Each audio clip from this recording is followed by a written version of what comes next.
many centuries ago. A gale blew across the land of Vietnam. It leant on the palm trees so that they bent their branches to the ground, and it grabbed red tiles from the roof of the great palace and chucked them across the courtyard. Out at sea, great waves made war on the cliffs, pounding at them with all the force of nature. Most of the local fishermen had seen the storm coming from afar, and had pulled their boats well back from the shore and tied them fast to the ground. But a merchant ship was caught in the storm, and its hull was dashed to splinters on the rocks. Everyone on board was drowned, except for one. By some miracle, the waves carried a basket containing a newly born baby, and they deposited it on the beach not far from the great palace. The morning after the storm, a fisherman's wife was out walking along the beach and searching through the debris for anything of value. She heard the baby's cries and discovered its basket under some torn-off palm leaves. She knew from the swaddling clothes of the child that he belonged to a rich family, and not knowing what else to do, she took him to the palace in search of a reward.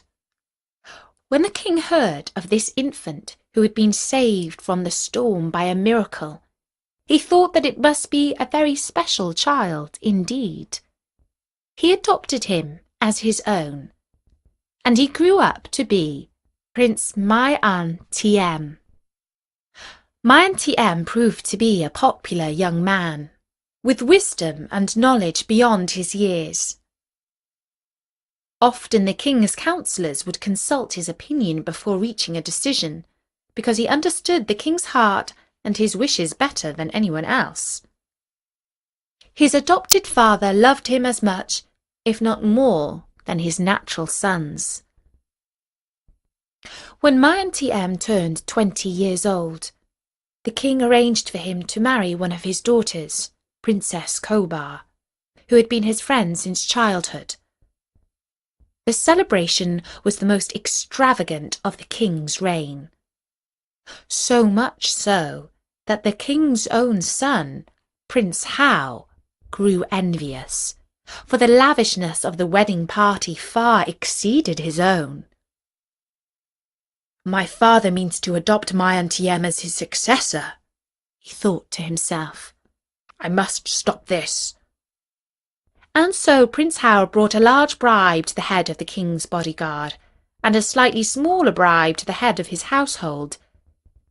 In return for this payment, these officials started to spread ugly rumours about My An Tiem. "The king's favouritism has gone to his head. He is plotting a coup." And the further the rumours spread, the less clear it was where they had begun. Eventually, the head of the bodyguard came to the king and said that My An Tiem had tried to recruit his services to overthrow the king. At first, the king would not believe this lie against his adopted son, but soon others in the palace, who confused rumour for fact, backed it up. With great sorrow in his heart, the king decreed that My An Tiem was guilty of plotting treason and must be banished from the kingdom for evermore. His wife, Princess Kobar, swore that she would follow him to the ends of the earth, and soon the couple boarded a ship, which took them far out to sea and deposited them on a desert island. But My An Tiem and Kobar did not despair, for although they had lost all the privileges of friends and comforts, they had at least each other. They found a stream with fresh water, and they built a hut for themselves out of leaves and branches. They made nets for fishing, and they learnt how to climb trees, to pick bananas, and shake down coconuts. But although everything they ate was fresh and good, their diet lacked anything that you might call a special treat. Kobar began to dream of sumptuous banquets. One day, after they had been on the island for several years, Tiem was walking along the cliffs when he saw a flock of birds squabbling excitedly amongst themselves.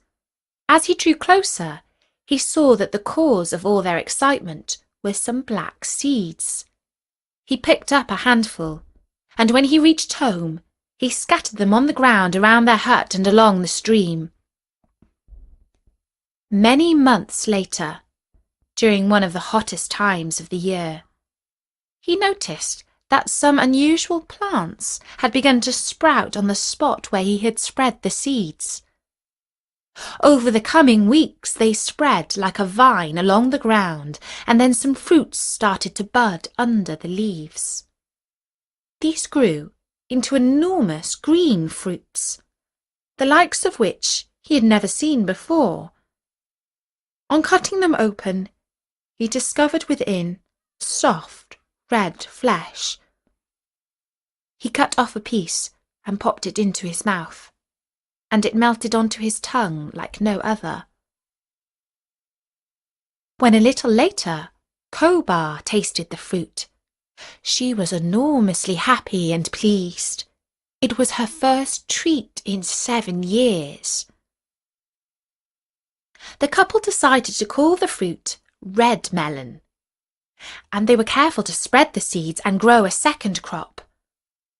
The red melons, which we know as watermelons, were one of the greatest joys of their life on the island. One day, when Tiem was sitting on the beach contemplating the vast ocean and the way his life had turned out, he idly carved his name on a watermelon and tossed it into the waves, wondering where it would wash up. Perhaps someone in some faraway land would be lucky enough to find the delicious fruit, and would forevermore thank the name of Tiem that was engraved on its skin. And just as the ocean had been a friend to Tiem when he was a baby, so it proved now. The current carried the watermelon back to the kingdom of Vietnam. A fisherman's wife found the wondrous fruit on the beach, and she took it to the palace in hope of a reward. When the king saw the name that was carved on the fruit, he marvelled at the reminder of his long banished son. He tasted the red flesh of the fruit inside, and it was so delicious that he thought it was the greatest present that could be bestowed on a king who was so wealthy that he had every other pleasure that a human being could desire. He thought with love of Tiem, and in his heart he forgave him.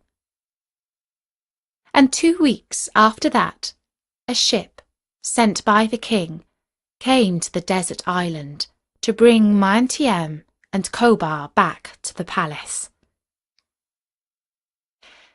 Eventually, Tiem became the king of Vietnam, and he ruled wisely to the end of his days. And that's the story of the Watermelon Prince.